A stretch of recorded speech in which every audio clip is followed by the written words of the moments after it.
पण फडणवीस साहेबाला सांगतो, दुष्काळापेक्षा जास्त झळ हे शेतीमालाला भाव भेटत नाही त्याची आहे. भेटणारे हमीभाव बरोबर आहे का? मग हमीभाव भेटले तर तुम्ही किती खरेदी करता हे एकदा तपासा.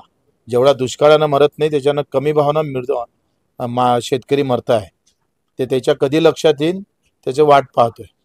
कर्जमाफीच्या मुद्द्यावरून आता पुन्हा एकदा तुम्ही नव्याने झालेल्या कृषी मंत्र्यांकडे पुन्हा भेट घेऊन त्या संदर्भात काही चर्चा. कृषी मंत्र्याच्या हाती काय?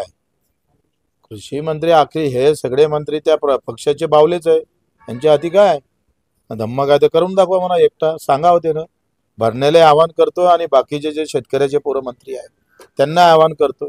या आमदारांच्या हाती तरी काय? हे सगळे पक्षाचे गुलाम आहे. हे पक्ष उठ म्हणून तर उठणार, बस म्हणून तर बसणार. यांची जे स्थिती आहे ना हे अशीच आहे. हे शेतकऱ्यांचे मतं असतात हे विसरून गेले.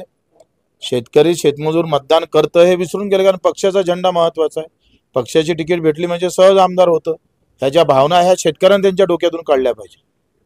काय होतंय आता, पक्षाची तिकीट मागायची जे रांग लागतं त्याचं कारण असं आहे का आमचे नेते पक्षाचे गुलाम झाले. आता अर्धा मतदार आहे गुलाम झाला आणि गुलामीतली आहे अवस्था. ही कुठे लोकशाही आहे? हुकुमशहाचीच व्यवस्था आहे. आज रायगडमध्ये शेतकरी कामगार पक्षाचा मेळावा झाला.